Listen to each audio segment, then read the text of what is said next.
Baki san irin dambar wanda nake yi don in ga ya sake ta ya zo ya aure ni ba. Ni gani nake ma kaman asiri ta masa. Me yake damun ka ne? Ko ka fara shaye-shaye ne? Zan je nemo matata ne.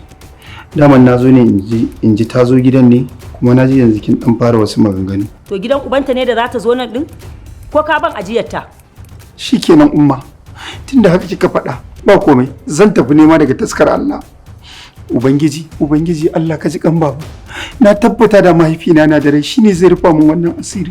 Kai Taufik, ka tashi ka fita daga gidan nan. Ka dauki wannan tsohuwar uwar taka da ka ebo ka zube mana a nan gurin. Kuma bari ga kai da Hafsa har abada ba za ka sake ganin ta ba. Ka rabu da ita kenan. Ke na gaji da jin zafafan kalaman da kike gaya mana kin ji ko?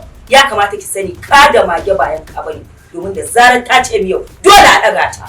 Tabbas bata mutu ba. Amma yanayin da take ciki baya da bambanci da mutuwa. Yari iskanci kake Taufik. Kamal, ka daga kowa ya biyo ta hanyar kafa kowa ya shi. Na yi da na sanin biyo ka da nayi.